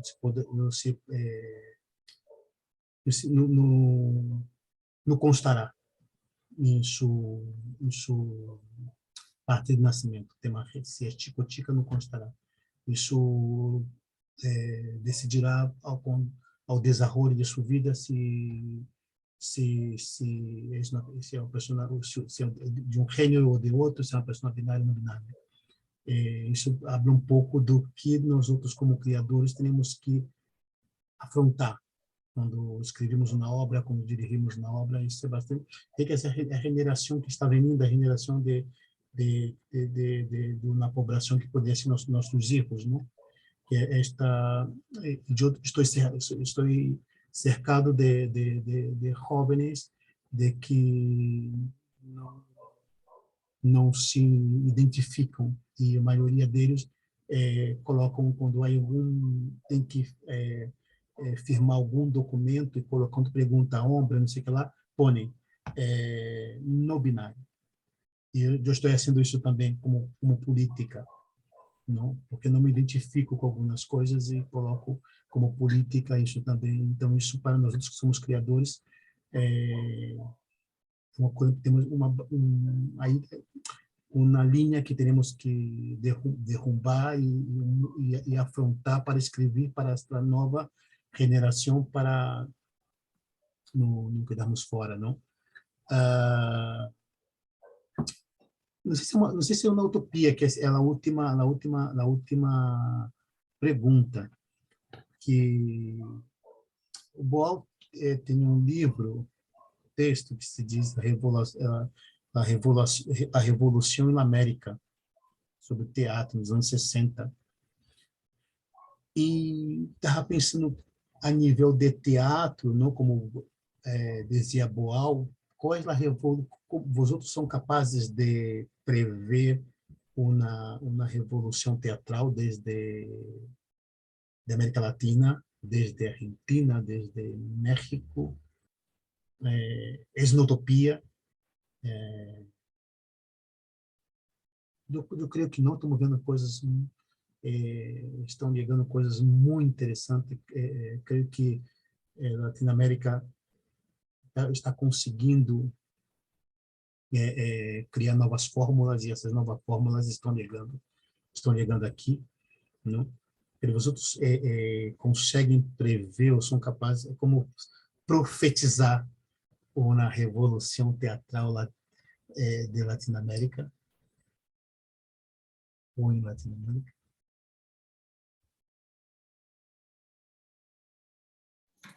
Primeiro, o que seria uma revolução teatral desde a Latinoamérica? Também pode ser também. Pues, ¿quieres decir, Guillermo? Es que no sé bien qué responder. Ojalá, qué sé yo, estaría buenísimo. No sé en qué consistiría una revolución, qué es una revolución en términos teatrales. Creio que A mí me basta con que el teatro sea genuino. Y me basta con que conmueva, y que esté vivo. Con eso me basta. Creo que ahí nomás ya tenemos una gran revolución. ¿No? Apoyados en eso. Pensar en revoluciones estéticas y demás, esas cosas suceden, ¿no? No sé, en términos artísticos por lo menos, es que suceden, que se dan por decantación, por necesidades sociales, porque de pronto hay chispazos y de pronto hay alguien que encontró una lectura, no sé. También hay caldos de cultivo, ¿no? Lugar ¿no? Donde se va propiciando eso. Estamos en una época revulsiva, así que en donde en ebullición, principio de siglo, de milenio. Vos ponete en Alemania en 1920. Todos los lenguajes, todas las cosas que estaban pasando ahí, ¿no? Todo lo que pasaba en Europa, ¿no? En términos de revolución teatral. Ahí aparece Brecht. Digo, estamos a principio de milenio, principio de siglo, están apareciendo cosas, suceden, qué sé yo, no sé, a lo mejor no son gentes como Brecht, pero son otras gentes, ¿no? Que hacen otras cosas. No sé, estamos inmersos en esta época, habrá que ver qué pasa en el futuro, pero vuelvo a repetir, yo me quedo con que el teatro sea genuino, conmueva y esté vivo y me alcance. Yo coincido en que las revoluciones solo se dan, y creo más bien creo en el poder revolucionario del teatro, es decir, me parece que es un estado permanente de revolución, es decir, en tanto productor a mí me toca ser muy crítico con un montón de cosas, ¿no? Para mí el enemigo a combatir es la precariedad, y yo defenderé siempre que los artistas cobren dignamente por lo que hacen. Ah. Y entonces me toca todo el tiempo ser muy vocal sobre convocatorias que me parecen indignas, ¿no? Convocatorias que yo digo, no es posible que estén ofreciendo eso y que estén pidiendo a cambio tanto trabajo y tanta entrega y tanto tiempo. Y yo quisiese que esas convocatorias se quedaran desiertas y que nadie aplicara, porque me parecen inhumanas a veces. La realidad es que esas convocatorias siempre se llenan y siempre hay alguien dispuesto a hacer un proyecto escénico y no solo no cobrar en el proceso, sino terminar poniendo de su bolsillo dinero para hacerlo. Y qué bueno que siempre habrá alguien dispuesto a eso, porque entonces el teatro no lo controla nadie, ¿no? No es como estas plataformas que dicen, esto es lo que se va a producir y esto es lo que la gente va a ver y este es el filtro por el que pasan las narrativas y las historias y los discursos.